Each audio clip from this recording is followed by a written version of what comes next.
ਜੋ Iran Israel ਤੇ US ਤੇ ਜੋ ਜੰਗ ਚੱਲ ਰਹੀ ਆ, ਪ੍ਰੈਜ਼ੀਡੈਂਟ ਟਰੰਪ ਹੁਣੀ ਕੋਸ਼ਿਸ਼ ਕਰ ਰਿਹਾ ਵੀ ਈਰਾਨ ਦੇ ਤੇਲ ਦੇ ਉੱਤੇ ਕਿਸ ਤਰ੍ਹਾਂ ਜਿਹੜਾ ਕਬਜ਼ਾ ਕੀਤਾ ਜਾਵੇ। ਸੋ ਯੂਐਸ ਦੀਆਂ ਫੋਰਸਿਸ ਕਹਿੰਦੇ ਵੀ ਈਰਾਨ ਦਾ ਜਿਹੜਾ ਸਭ ਤੋਂ ਵੱਡਾ ਐਕਸਪੋਰਟ ਹੱਬ ਹੈਗਾ ਖਰਗ ਆਈਲੈਂਡ, ਉਸ ਦੇ ਉੱਤੇ ਕਬਜ਼ਾ ਕਰ ਸਕਦੇ, ਉਸ ਨੂੰ ਸੀਜ਼ ਕਰ ਸਕਦੇ ਆ। 30 ਦਿਨ ਹੋ ਚੁੱਕੇ ਆ ਆਲਰੇਡੀ ਇਸ ਜੰਗ ਲੱਗੀ ਹੋਈ ਨੂੰ। ਇਹ ਇੱਕ ਛੋਟਾ ਜਿਹਾ ਜੋ ਏਰੀਆ ਆ ਖਰਗ ਦਾ, ਟਾਪੂ ਆ 22 ਸਕੁਅਰ ਕਿਲੋਮੀਟਰ ਆ, 22 ਸਕੁਅਰ ਕਿਲੋਮੀਟਰ ਹੈਗਾ, ਜਿਹਦਾ 8.5 ਸਕੁਅਰ ਮਾਈਲ ਕਹਿ ਸਕਦੇ ਹੈਗੇ ਆ। ਸੋ ਬੋਸ਼ਰ ਪ੍ਰੋਵਿੰਸ ਆ ਈਰਾਨ ਦੇ ਵਿੱਚ। 90% ਈਰਾਨ ਦਾ ਜਿਹੜਾ ਤੇਲ ਆ ਉਹ ਇੱਥੋਂ ਜਾਂਦਾ ਹੈਗਾ, ਲਗਭਗ 1.5 ਮਿਲੀਅਨ ਬੈਰਲ ਏ ਡੇ। ਇਹ ਮਾਰਚ 14 ਨੂੰ ਪ੍ਰੈਜ਼ੀਡੈਂਟ ਟਰੰਪ ਉਹਨਾਂ ਨੇ ਅਨਾਉਂਸ ਕੀਤਾ ਸੀ ਵੀ ਯੂਐਸ ਦੀ 에ਅਰ ਫੋਰਸ ਨੇ ਜੋ ਇਰਾਨੀਅਨ ਮਿਲਟਰੀ ਫੈਸਿਲਿਟੀਜ਼ ਜੋ ਆਈਲੈਂਡ ਤੇ ਹੈਗੀਆਂ ਉਹਨਾਂ ਨੂੰ ਬੰਬ ਕਰ ਦਿੱਤਾ ਹੈਗਾ। ਤੇ ਕਹਿੰਦੇ ਵੀ ਹਜੇ ਤੱਕ ਮੈਂ ਇਹ ਸੋਚ ਰਿਹਾ ਵੀ ਆਇਲ ਦਾ ਜਿਹੜਾ ਇਨਫਰਾਸਟ੍ਰਕਚਰ ਆ ਉਹਨੂੰ ਕਿਸੇ ਤਰ੍ਹਾਂ ਡੈਮੇਜ ਨਾ ਕੀਤਾ ਜਾਵੇ, ਅਨਲੈਸ ਕਿ ਜੋ ਸਟੇਟ ਆਫ ਹਾਰਮੋਜ਼ ਆ ਉਸ ਨੂੰ ਈਰਾਨ ਵਾਲੇ ਖੋਲ ਦਿੰਦੇ ਆ। ਸੋ ਈਰਾਨ ਦੀ ਜਿਹੜੀ ਸਾਰੀ ਇਕਨੋਮੀ ਇਸ ਚੀਜ਼ ਦੇ ਉੱਤੇ ਹੀ ਬਣੀ ਹੋਈ ਹੈਗੀ ਆ।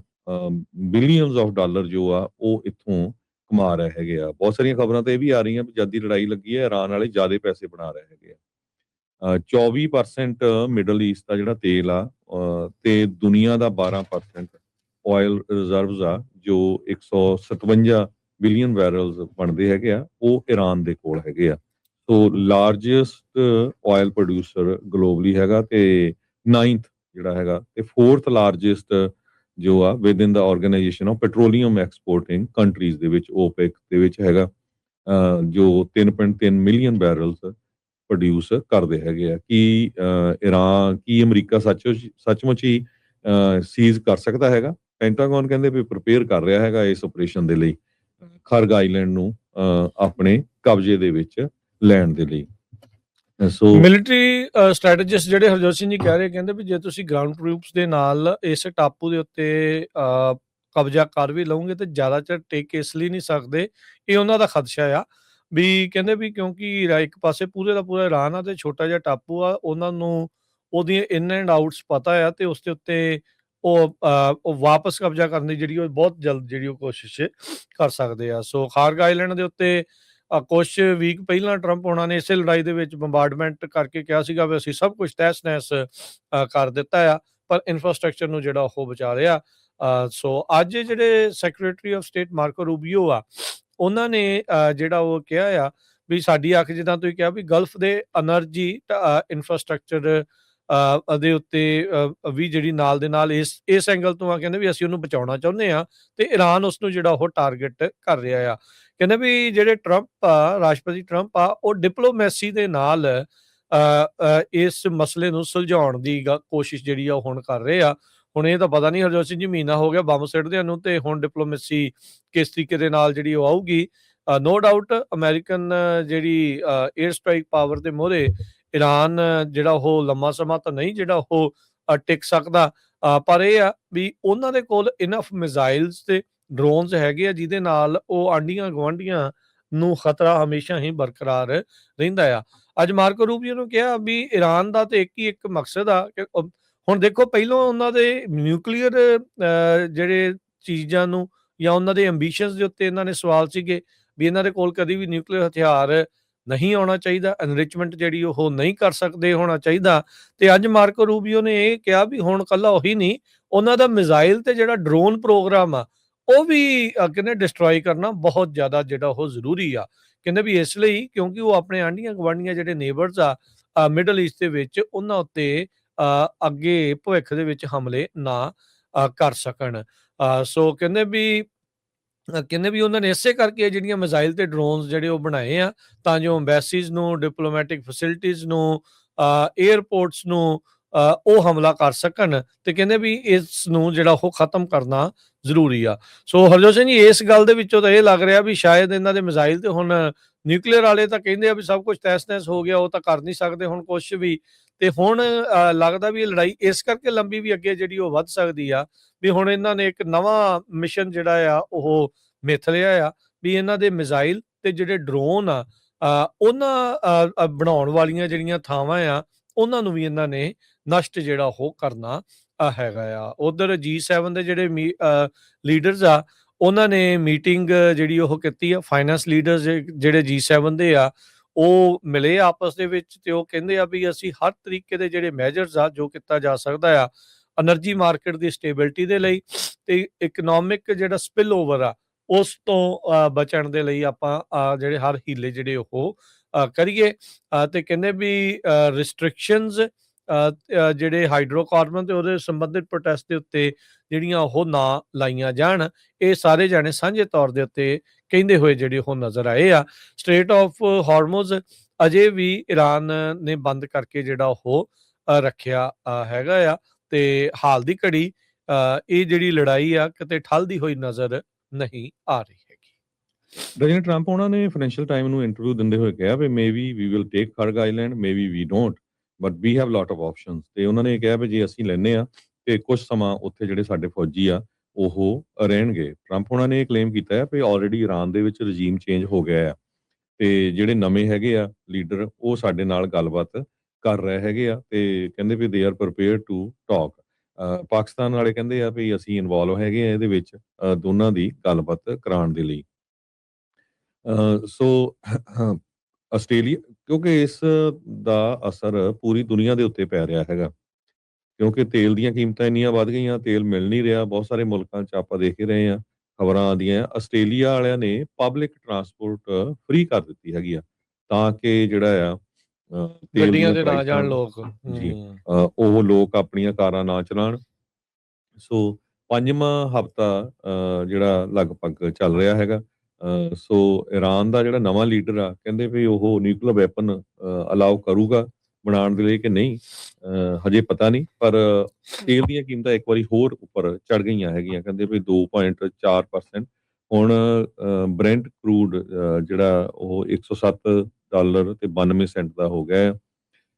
ਤੇ ਯੂਐਸ ਦਾ ਜਿਹੜਾ ਕਰੂਡ ਆ ਉਹ $102.57 ਹੋਇਆ ਹੈਗਾ ਜਦੋਂ ਵਾਰਨਿੰਗ ਦਿੱਤੀ ਗਈ ਆ ਵੀ ਅਮਰੀਕਾ ਵਾਲੇ ਉੱਥੇ ਗਰਾਊਂਡ ਟਰੂਪ ਐਂਟਰ ਕਰ ਸਕਦੇ ਹੈਗੇ ਆ। ਸੋ ਈਰਾਨ ਇਜ਼ਰਾਈਲ ਜੰਗ ਜਿਹੜੀ ਲੱਗਦਾ ਨਹੀਂ ਹਜੇ ਇਹ ਹਟਣ ਵਾਲੀ ਹੈਗੀ ਆ। ਤੇ ਇਸ ਨਵੀਂ ਹੁਣ ਕਾਲ ਦੇ ਨਾਲ ਪ੍ਰੈਜ਼ੀਡੈਂਟ ਟਰੰਪ ਉਹਨਾਂ ਦੇ ਇਹਦਾ ਜਿਹੜਾ ਅਸਰ ਆ ਮਾਰਕੀਟਸ ਦੇ ਉੱਤੇ, ਆਉਣ ਵਾਲੀ ਇਕਨੋਮੀ ਦੇ ਉੱਤੇ ਕਾਫੀ ਪੈਣਾ ਹੈਗਾ ਆ, ਕਿਉਂਕਿ ਉਹਨਾਂ ਨੇ ਕਿਹਾ ਵੀ ਨਹੀਂ ਅਸੀਂ ਹੁਣ ਗਰਾਊਂਡ ਟਰੂਪ ਤੇ ਵੀ ਰੈਡੀ ਆ। ਤੇ ਈਰਾਨ ਵਾਲੇ ਵੀ ਮੰਨ ਰਹੇ ਹੈਗੇ ਆ ਵੀ ਸਾਨੂੰ ਲੱਗਦਾ ਹੈ ਵੀ ਸਾਨੂੰ ਡਿਲੇ ਹੀ ਕਰ ਰਹੇ ਆ, ਇਹਨਾਂ ਨੇ ਸਾਡੇ ਇੱਥੇ ਗਰਾਊਂਡ ਟਰੂਪਸ ਭੇਜਣੇ ਹੈਗੇ ਆ। ਆਲਰੇਡੀ ਈਰਾਨ ਦਾ ਵੀ ਕਾਫੀ ਜਿਹੜਾ ਨੁਕਸਾਨ ਹੋ ਚੁੱਕਾ ਹੈਗਾ। ਟਰੰਪ ਉਹਨਾਂ ਨੇ ਤਾਂ ਪਿਛਲੇ ਹਫਤੇ ਇਹ ਕਿਹਾ ਸੀ ਵੀ ਜਿਹੜੇ ਈਰਾਨ ਦੇ ਨੈਗੋਸ਼ੀਏਟਰਸ ਆ ਉਹ ਮੰਗ ਰਹੇ ਆ, they are begging US to end the war. ਪਰ ਉਧਰ ਉਹ ਕਹਿ ਰਹੇ ਸੀ ਵੀ ਨਹੀਂ ਅਸੀਂ ਕਿਸੇ ਤਰ੍ਹਾਂ ਦੀ ਸਾਡੀ ਗੱਲਬਾਤ ਨਹੀਂ ਚੱਲ ਰਹੀ ਹੈਗੀ। ਸੋ ਸਿਚੁਏਸ਼ਨ ਕਾਫੀ ਜਿਹੜੀ ਮਿਡਲ ਈਸਟ ਦੇ ਵਿੱਚ ਬੈਡ ਬਣੀ ਹੋਈ ਹੈ। ਟਰੰਪ ਉਹਨਾਂ ਨੇ ਇਹ ਦਾਅਵਾ ਕੀਤਾ ਵੀ ਕਿ ਈਰਾਨ ਤਕਰੀਬਨ ਜਿਹੜੇ 15 ਪੁਆਇੰਟ ਦੀ ਡਿਮਾਂਡ ਕੀਤੀ ਸੀ ਅਮਰੀਕਾ ਦੇ ਦੁਆਰਾ ਉਹਨਾਂ ਵੱਲੋਂ ਮੋਸਟ ਆਫ ਨੂੰ ਜਿਹੜਾ ਉਹ ਮੰਨ ਚੁੱਕਾ ਆ। ਤੇ ਪਿਛਲੇ ਹਫਤੇ ਜਿੱਦਾਂ ਤੁਸੀਂ ਕਿਹਾ ਵੀ ਈਰਾਨ ਵਾਲੇ ਕਹਿੰਦੇ ਵੀ ਨਹੀਂ ਸਾਡੀ ਤੇ ਗੱਲਬਾਤ ਨਹੀਂ ਚੱਲ ਰਹੀ। ਸੁਣ ਇਹ ਹੋ ਸਕਦਾ ਵੀ ਈਰਾਨ ਵਾਲੇ ਆਪਣੇ ਲੋਕਾਂ ਦੇ ਵਿੱਚ ਠੱਲ ਬਣਾ ਕੇ ਰੱਖਣ ਦੇ ਲਈ ਉੱਥੇ ਵੀ ਝੂਠ ਜਿਹੜਾ ਬੋਲ ਰਹੇ ਹੁਣ। ਟਰੰਪ ਉਹਨਾਂ ਨੇ ਟਵੀਟ ਇਹ ਜਿਹੜਾ ਜ਼ਰੂਰ ਕੀਤਾ ਆ ਵੀ ਨਿਊ ਤੇ ਵਧੀਆ ਜਿਹੜੀ ਰਜੀਮ ਆ ਉਹ ਈਰਾਨ ਦੇ ਵਿੱਚ ਆ ਰਹੀ ਆ, ਜਿਹੜੀ ਕਿ ਬੈਟਰ ਹੋਊਗੀ ਪਹਿਲਾਂ ਦੇ ਜਿਹੜਾ ਉਹ ਨਾਲੋਂ। ਕਿੰਨੇ ਨਾਲ ਗੱਲ ਹੋ ਰਹੀ ਆ, ਕੌਣ ਉੱਥੇ ਆ ਰਿਹਾ ਆ, ਟਰੰਪ ਹੁਣੀ ਪ੍ਰੋਜੈਕਟ ਕਰ ਰਹੇ ਆ ਜਾਂ ਅਸਲ ਦੇ ਵਿੱਚ ਇਹ ਚੀਜ਼ ਜਿਹੜੀ ਉਹ ਹੋ ਰਹੀ ਆ, ਇਹ ਦੇਖਣ ਵਾਲੀ ਗੱਲ ਆ। ਨੋ ਡਾਊਟ ਉਹਨਾਂ ਦੀ ਜਿਹੜੀ ਲੀਡਰਸ਼ਿਪ ਟੌਪ ਦੀ ਈਰਾਨ ਦੀ, ਉਹ ਤਾਂ ਆਲਰੇਡੀ ਉਹਨਾਂ ਨੇ ਕਾਫੀ ਜ਼ਿਆਦਾ ਨੁਕਸਾਨ ਉਸ ਨੂੰ ਪਹੁੰਚਾ ਦਿੱਤਾ। ਮੈਜੋਰਟੀ ਦੇ ਵਿੱਚ ਉਹਨਾਂ ਦੇ ਜਿਹੜੇ ਟੌਪ ਦੇ ਲੀਡਰ ਆ ਉਹ ਹੁਣ ਤੱਕ ਅਸੈਸੀਨੇਟ ਹੋ ਚੁੱਕੇ, ਉਹਨਾਂ ਨੂੰ ਮਾਰ ਮੁਕਾਇਆ ਜਿਹੜਾ ਉਹ ਜਾ ਚੁੱਕਿਆ ਆ। ਸੋ ਉੱਥੇ ਹੁਣ ਕਿਹਦੇ ਨਾਲ ਗੱਲਬਾਤ ਹੋ ਰਹੀ ਸੀ ਉਹ ਕਹਿੰਦੇ ਵੀ ਪਤਾ ਨਹੀਂ। ਕਹਿੰਦੇ ਵੀ maybe the top leader ਦੇ ਨਾਲ ਗੱਲ ਚੱਲ ਰਹੀ ਆ ਜਾਂ ਇੱਧਰੋਂ ਹੀ ਕੋਈ ਖੱਬੇ ਸੱਜੇ ਕੋਈ ਗਲੀ ਵਾਲਾ ਬੰਦਾ ਹੀ ਫੜ ਕੇ ਉਹਨਾਂ ਨਾਲ ਗੱਲ ਹੋ ਰਹੀ ਆ। ਇਹ ਤਾਂ ਹੁਣ ਜਿਹੜਾ ਉਹ ਕਿਹਾ ਨਹੀਂ ਜਿਹੜਾ ਉਹ ਜਾ ਸਕਦਾ। ਕੌਣ ਉੱਥੇ ਸੱਤਾ ਦੇ ਉੱਤੇ ਕੰਟਰੋਲ 'ਚ ਆ ਸਕਦਾ ਆ, ਉਹ ਦੇਖਣ ਵਾਲੀ ਗੱਲ ਆ। ਕੀ ਇਸ ਬਿਆਨ ਤੋਂ ਬਾਅਦ ਦੇ ਵਿੱਚ ਇਹ ਮੰਨਿਆ ਜਾਵੇ ਵੀ ਕਾਈਂਡ ਆਫ ਵੀ ਟਰੰਪ ਹੁਣੀ ਜਾਂ ਇਹ ਜੋ ਚਾਹ ਰਹੇ ਸੀਗੇ ਇੱਥੇ ਨਿਓਕੌਨਸ ਜਿਹਨਾਂ ਨੂੰ ਕਹਿ ਦਿੰਦੇ ਆ, ਵਾਰਮੋਂਗਰਸ ਜਿਹਨਾਂ ਦਾ ਦੇ ਲਈ ਅਕਸਰ ਜਿਹੜੇ ਕ੍ਰਿਟਿਕਸ ਉਹਨਾਂ ਦੇ ਲਈ ਨਾਮ ਸ਼ਬਦ ਵਰਤਦੇ ਆ, ਵੀ ਉਹਨਾਂ ਨੇ ਵਾਕਈ ਕੀ ਰਜੀਮ ਚੇਂਜ ਕਰ ਦਿੱਤੀ ਆ। ਪਰ ਈਰਾਨ ਵਾਲੇ ਪਾਸਿਓਂ ਲੱਗ ਨਹੀਂ ਕੁਛ ਇੱਦਾਂ ਦਾ ਰਿਹਾ ਵੀ ਉੱਥੇ ਰਜੀਮ ਜਿਹੜੀ ਉਹ ਚੇਂਜ ਉਹ ਹੋਈ ਹੋ ਸਕਦੀ ਹੈਗੀ ਆ। ਸੋ ਇਹ ਹੁਣ ਦੇਖਦੇ ਕੀ ਹੁੰਦਾ ਆ। ਉਧਰ ਸਾਊਦੀ ਅਰੇਬੀਆ ਨੇ ਇਹ ਕਿਹਾ ਵੀ ਇੱਕ ਵੈਸਲ ਦੇ ਨਜ਼ਦੀਕ 2 ਪ੍ਰੋਜੈਕਟਾਈਲ ਪਾਣੀ ਦੇ ਵਿੱਚ ਆ ਕੇ ਸਾਊਦੀ ਅਰੇਬੀਆ ਦੇ ਨਜ਼ਦੀਕ ਉਹ ਡਿੱਗੇ ਹੈਗੇ ਆ। ਸੋ ਮੈਰਿਕਸ ਜਿਹੜਾ ਉਹਨਾਂ ਨੇ ਕਿਹਾ, ਜਿਹੜਾ ਕਿ ਡੈਨਮਾਰਕ ਦੀ ਸਭ ਤੋਂ ਵੱਡੀ ਸ਼ਿਪਿੰਗ ਕੰਪਨੀ ਆ, ਫਰਮ ਆ, ਉਹਨਾਂ ਨੇ ਕਿਹਾ ਜਿਹੜਾ ਓਮਾਨ ਦਾ ਪੋਰਟ ਆ ਸਲਾਹ, ਉੱਥੇ ਇੱਕ ਡਰੋਨ ਦੇ ਨਾਲ ਪੋਰਟ ਦੇ ਉੱਤੇ ਹਮਲਾ ਜਿਹੜਾ ਉਹ ਵੀਕਐਂਡ ਦੇ ਉੱਤੇ ਹੋਇਆ ਆ, ਤੇ ਹੁਣ ਮੰਗਲਵਾਰ ਨੂੰ ਜਾ ਕੇ ਦੁਬਾਰਾ ਓਮਾਨ ਦਾ ਪੋਰਟ ਆ, ਬੰਦਰਗਾਹ ਜਿਹੜੀ ਆ ਉਹ ਹੁਣ ਮੁੜ ਖੁੱਲੂਗੀ। ਸੋ ਹੁਣ ਤੁਸੀਂ ਦੇਖੋ ਵੀ ਉਹਦੇ ਨਾਲ ਫੇਰ ਕਿੰਨਾ ਜਿਹੜਾ ਉਹ ਫਰਕ ਪੈ ਜਾਂਦਾ ਆ। ਏਅਰਲਾਈਨਸ ਦੇ ਦੁਆਰਾ ਲਗਾਤਾਰ ਜਿਹੜੀਆਂ ਫਲਾਈਟਸ ਆ ਉਹ ਇਸ ਇਲਾਕੇ ਦੇ ਵਾਲੇ ਪਾਸੇ ਨੂੰ ਉਹਨਾਂ ਨੇ ਰੱਦ ਕੀਤੀਆਂ ਹੋਈਆਂ ਆ। ਏਅਰ ਕੈਨੇਡਾ ਨੇ ਵੀ ਜਿਹੜੀਆਂ ਆਪਣੀਆਂ ਫਲਾਈਟਸ ਆ ਉਹ ਜਿਹੜੀ ਕੈਂਸਲੇਸ਼ਨ ਆ ਉਹਨਾਂ ਨੂੰ ਅੱਗੇ ਕਰ ਦਿੱਤਾ ਆ। ਕੈਨੇਡਾ ਵਾਲਿਆਂ ਨੇ ਤੈਲ ਅਵੀਵ ਤੇ ਦੁਬਈ ਦੇ ਵਿੱਚ 7 ਸਤੰਬਰ ਤੱਕ ਜਿਹੜੀਆਂ ਫਲਾਈਟਾਂ ਆ ਉਹ ਰੱਦ ਕਰ ਦਿੱਤੀਆਂ ਆ। ਉਧਰ ਏਅਰ ਫਰਾਂਸ ਨੇ ਤੈਲ ਅਵੀਵ, ਬੈਰੂਟ ਦੇ ਵਿੱਚ 4 ਅਪ੍ਰੈਲ ਤੱਕ, ਦੁਬਈ ਤੇ ਰਿਆਦ ਦੇ ਵਿੱਚ 31 ਮਾਰਚ ਤੱਕ, ਤੇ ਦੁਬਈ ਦੇ ਵਿੱਚ ਵੀ ਜਿਹੜਾ ਡਿਪਾਰਚਰ ਆ ਉਹ 1 ਅਪ੍ਰੈਲ ਤੱਕ ਉਹਨਾਂ ਨੇ ਸਸਪੈਂਡ ਕੀਤਾ ਆ। KLM ਜਿਹੜੀ ਇਹ ਵੀ ਯੂਰਪ ਦੀ ਇੱਕ ਫਲਾਈਟ ਵਾਲੇ ਆ, ਟੈਲ ਅਵੀਵ, ਰਿਆਦ, ਦਮਾਮ ਤੇ ਦੁਬਈ ਦੇ ਵਿੱਚ 17 ਮਈ ਤੱਕ ਕੀਤੀਆਂ ਆ। ਅਮਰੀਕਾ ਦੀ ਜਿਹੜੀ ਡੈਲਟਾ ਆ ਉਹਨਾਂ ਨੇ ਵੀ 5 ਸਤੰਬਰ ਤੱਕ ਆਪਣੇ ਜਿਹੜੇ ਫਲਾਈਟਸ ਆ ਉਹਨਾਂ ਨੂੰ ਕੈਂਸਲ ਕਰ ਦਿੱਤਾ ਜਾਂ ਡਿਲੇ ਕਰ ਦਿੱਤਾ ਆ ਸਟਾਰਟ ਕਰਨਾ। ਸੋ ਦੁਨੀਆ ਦੇ ਹੋਰ ਵੀ ਮੁਲਕਾਂ ਦੀਆਂ ਜਿਹੜੀਆਂ ਫਲਾਈਟਸ ਆ ਉਹਨਾਂ ਨੇ ਮਿਡਲ ਈਸਟ ਦੇ ਵਿੱਚ ਹਾਲ ਦੀ ਘੜੀ ਪਰਿਓਂ ਦੀ ਲੰਘਣ ਦੀ ਹੀ ਗੱਲ ਜਿਹੜੀ ਉਹ ਬਣਾਈ ਹੈਗੀ ਆ। ਉਧਰ ਰੂਬੀਓ ਜਿਹੜੇ ਅਲ ਜਜ਼ੀਰਾ ਦੇ ਨਾਲ ਉਹਨਾਂ ਦੇ ਇੰਟਰਵਿਊ ਦੇ ਦੌਰਾਨ ਮਾਰਕੋ ਰੂਬੀਓ ਆ, ਉਹਨਾਂ ਨੇ ਨਾਟੋ ਨੂੰ ਕ੍ਰਿਟਿਸਾਈਜ਼ ਕੀਤਾ। ਉਹਨਾਂ ਨੇ ਕਿਹਾ ਵੀ ਨਾਟੋ ਐਗਜ਼ਿਸਟ ਨਹੀਂ ਕਰਦਾ US ਤੋਂ ਬਗੈਰ, ਜਿਹੜਾ ਇਹ ਮਿਲਟਰੀ ਅਲਾਇੰਸ ਆ does not exist without the United States and everyone knows this fact. ਇਹ ਜਿਹੜਾ ਉਹਨਾਂ ਨੇ ਉੱਥੇ ਬਿਆਨ ਦਿੱਤਾ ਹੈ। ਟਰੰਪ ਹੋਣਾ ਨੇ ਬੀਤੇ ਦਿਨਾਂ ਦੇ ਵਿੱਚ ਵੀ ਨਾਟੋ ਦੀ ਖਾਸੀ ਆਲੋਚਨਾ ਕੀਤੀ ਸੀ ਵੀ ਉਹਨਾਂ ਨੇ US ਇਜ਼ਰਾਈਲ ਦੀ ਵਾਰ ਜਿਹੜੀ ਇਰਾਨ ਦੇ ਉੱਤੇ ਲੱਗੀ ਆ ਵੀ ਉਸ ਦੇ ਵਿੱਚ ਕਿਸੇ ਤਰੀਕੇ ਦੀ ਮਦਦ ਨਹੀਂ ਕੀਤੀ, ਤੇ ਬੁਝਦਿਲ ਕੋਵਰਡਸ ਉਹਨਾਂ ਨੇ ਇਹਨਾਂ ਦੇ ਲਈ ਸ਼ਬਦ ਵਰਤਿਆ ਸੀ, ਤੇ ਕਹਿੰਦੇ ਵੀ ਅਸੀਂ ਯਾਦ ਰੱਖਾਂਗੇ ਜੋ ਨਾਟੋ ਦੇ ਜਿਹੜੇ ਸਾਥੀ ਮੁਲਕਾਂ ਨੇ ਸਾਡੇ ਨਾਲ ਕੀਤਾ ਹੈਗਾ ਆ। ਜੀ ਬਿਲਕੁਲ। ਸੋ ਇਹ ਗੱਲ ਸਹੀ ਵੀ ਹੈ, ਨਾਟੋ ਦਾ ਅਮਰੀਕਾ ਤੋਂ ਬਿਨਾਂ ਨਹੀਂ ਚੱਲਣਾ ਹੈਗਾ। ਫ੍ਰੈਂਚਲੀ ਬਹੁਤ ਜ਼ਿਆਦਾ ਜਿਹੜੀ ਸਪੋਰਟ ਕਰਦੇ ਹੈਗੇ। ਡਿਫੈਂਸ ਦੇ ਵਿੱਚ 100% ਜਿਹੜਾ ਹਰਜੋਤ ਸਿੰਘ ਜੀ ਯੂਰਪ ਵਾਲਿਆਂ ਤੇ ਉਹਨਾਂ ਨੇ ਤਾਂ ਆਸਰਾ ਹੀ ਅਮਰੀਕਾ ਸੀਗਾ ਵੀ ਇਹੀ ਸਪੈਂਡ ਕਰਦੇ ਆ, ਇਹਨਾਂ ਨੇ ਜਿਹੜਾ ਉਹ ਕਰਨਾ ਆ।